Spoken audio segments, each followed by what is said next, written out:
Shalom Ouvracha.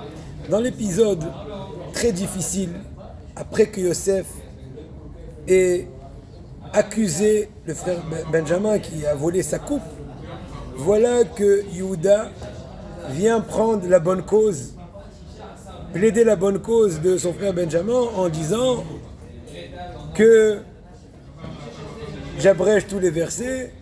Si tu vas prendre notre frère Benjamin, notre papa risquerait de mourir de chagrin. La question qui se pose, elle est toute simple.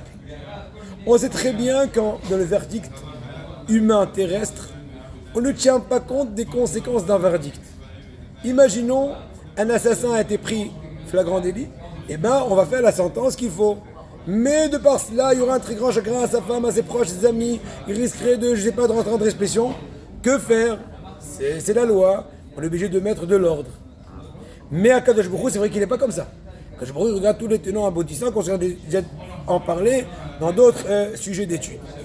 Et donc la question se pose, en quoi Yehuda s'est permis de dire à Yosef, je t'en prie, libère Benjamin, tiens compte du chagrin de notre papa qui risquerait de mourir de chagrin si Benjamin ne retourne pas. La réponse à cela est la suivante. C'est que Yehuda exploitait les termes de Yosef lui-même.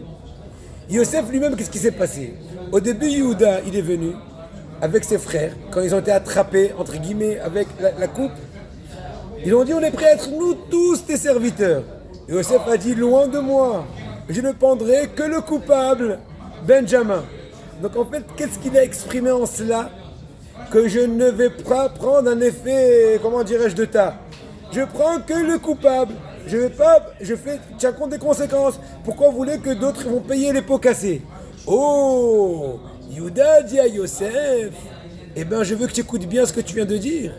Donc même Benjamin que tu es en train de prendre tout seul, fais compte aussi de la suite de autres conséquences que tu n'y as pas pensé, notre papa. C'est la meilleure façon, comment dirais-je, de gagner dans le jugement.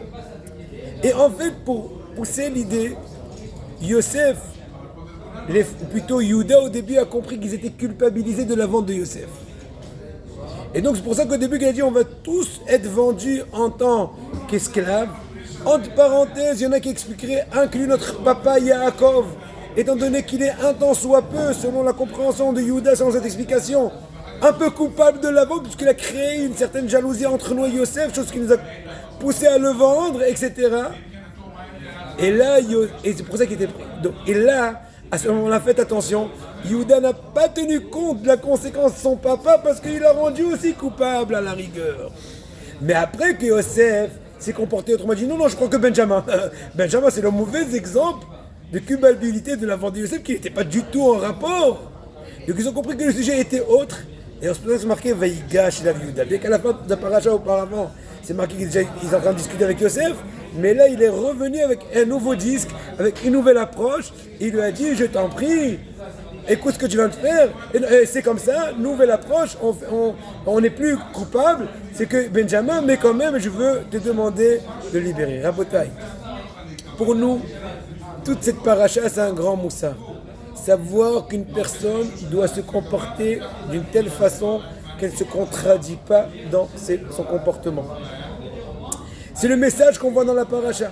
Qu'une personne, des fois, malheureusement, et j'ai fini avec cela, après les 120 ans, la plus grande punition, c'est quand on prouve à la personne qu'elle se contredit. Pourquoi tu t'es pas levé à la tfila? J'étais fatigué. Faites passer le film.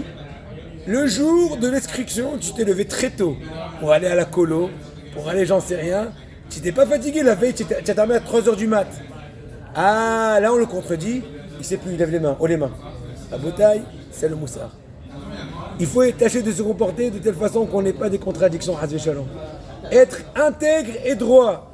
Je veux bénir tous les soldats, tout Am Israël, que Kadosh Baruch Hu nous protège, qu'on puisse faire tchouva, que tu continues à nous aider à Kadosh Baruch Hu. On t'aime, à Kadosh Baruch Hu, nahnu avim otra.